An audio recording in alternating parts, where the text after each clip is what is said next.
Louvado seja nosso Senhor Jesus Cristo, viva Cristo Rei e salve Maria Imaculada.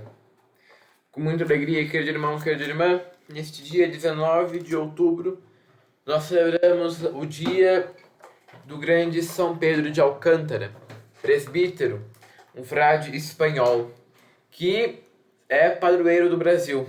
Poucos sabem, mas São Pedro de Alcântara é, juntamente com Nossa Senhora Aparecida, padroeiro do Brasil, sendo proclamado como padroeiro do Brasil antes mesmo de Nossa Senhora Aparecida.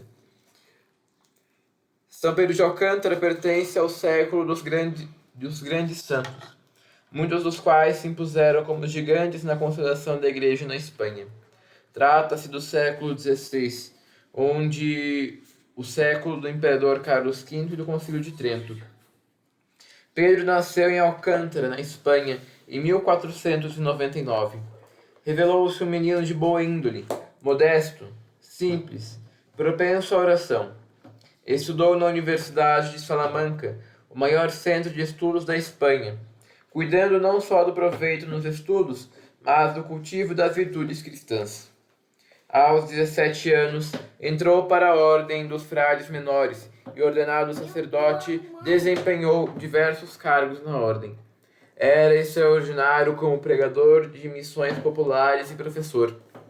Franciscano de espírito e por convicção, outras coisas não possuía a não ser um hábito surrado, um breviário para as orações e um crucifixo tosco e um bastão companheiro nas viagens. Poucas horas de sono, mesmo assim sentado numa simples cadeira ou deitado no chão.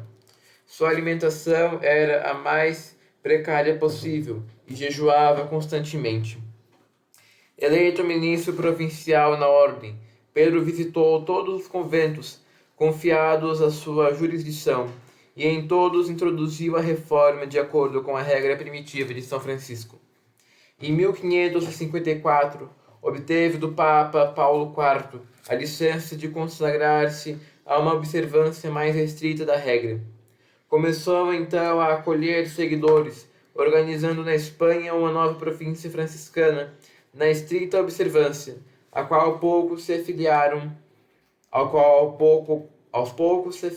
mais de 30 conventos de diversos países, inclusive Portugal.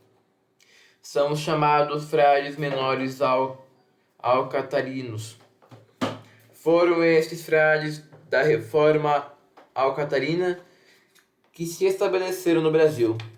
Pedro iniciou os frades desta estrita observância numa vida de mais austera pobreza, jejum e penitência e de oração mais prolongada. Impulsionado pelo zelo das almas, dedicou-se com grande fruto à pregação e ajudou, com seus conselhos, Santa Teresa de Jesus em suas atividades reformadoras entre os carmelitas. Ele chegou a ser diretor espiritual da santa. Deixou também obras escritas em que narra a própria experiência ascética e mística, baseada sobretudo na devoção para com a paixão de Cristo. A virtude e extraordinários talentos de que era dotado tornaram-lhe o nome célebre e acatado em toda a Europa. O imperador Carlos V pediu-lhe muitas vezes conselho, e o rei João III de Portugal muito insistiu para que passasse algum tempo na corte. Pedro de Alcântara distinguiu-se por uma severa vida de penitência e mortificação e amor à pobreza. Chegou ao altíssimo grau de oração e de contemplação. Pedro tinha 63 anos de idade quando lhe foi revelada a hora da morte. Achando-se em visita aos conventos, foi acometido por uma doença mortal. Purificado pelos sofrimentos, entregou sua santa alma a Deus no dia 19 de outubro de 1562. Foi canonizado em 1669 pelo Papa Clemente IX. São Pedro de Alcântara, como disse, é padroeiro do Brasil, pois foi confessor do rei Dom João III de Portugal, e por este motivo se tornou mais tarde o santo de devoção da família real, que escolheu o seu nome para os dois imperadores do Brasil, Dom Pedro I e Dom Pedro II. Em 1826, o Papa Leão XII atendeu a um pedido de Dom Pedro I e proclamou São Pedro de Alcântara padroeiro do Brasil. Neste dia, peçamos a intercessão do glorioso padroeiro do Brasil, São Pedro de Alcântara, sobre essa terra de Santa Cruz. Salve Maria!